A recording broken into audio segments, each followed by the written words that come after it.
Nagtataka ba kayo bakit mukha akong maglalaba? Hindi po, ako po ay lalaboy po.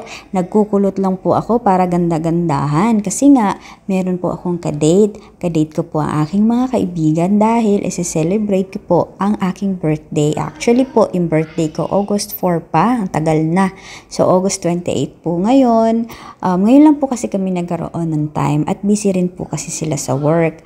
So kailangan ganda-gandahan, parang naman presentable tayo. Minsan na nga lang tayong lumabas, kailangan maganda tayo, 'di ba?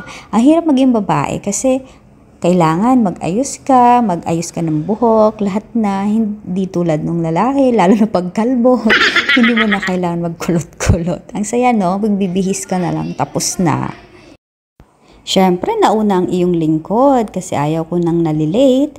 At sumunod naman na itong dumating ang aking kadate at hindi niya alam at iniikot-ikutan ko lang siya at balak ko siyang gulatin. Alam niyo naman ako, makulit, so gugulatin natin ang napakaganda kong kaibigan. O, diba? Gulat na gulat siya. Ayan, at busy-busy nga siyang magtingin-tingin sa Sephora. At habang naghihintay nga kami ng pagdating ng isa ko pang best friend, ito ay ipapakita ko lang kung saan kami ngayon. Dito kami sa Raffles City. At dumating na nga po ang aming pinakahihintay. Hiyang-hiya siya kasi late daw siya, which is okay lang naman at nakapag-ikot-ikot naman kaming dalawa. At ayan na nga, naka-order na kami ng aming kakainin. At syempre, inaasar nila ako niyan, birthday ko daw. Napakatagal na nung birthday ko actually. August 4 pa yon at nagkita-kita kami ng August 28, diba? Pero salamat sa time niyong dalawa. I love you. Napaka-sweet nyo. Alam kong busy-busy kayo pero lagi kayong may time sa ating coffee date. Sana kahit sa pagtanda natin, patuloy pa rin ang ating pagkakaibigan at magde-date pa rin tayo syempre, no? Happy birthday, happy birthday, happy birthday. Wish ko lang sana palagi tayong magiging magkaibigan hanggang sa walang hanggan. O, diba? Parang telenovela na. At dumating na nga yung order namin. Ito ang favorite namin na sandwich. Sobrang sarap niyan. At kasunod ang truffle fries na yan. Napakalaki ng serving. Sulit na sulit. At pinakabongga rin yung carbonara. Garlic carbonara. Hindi siya nakakaumay. Hindi ako mahilig sa carbonara kasi ayoko yung gatas yung lasa or kaya yung masabaw na carbonara. Pero ito sobrang sarap niya.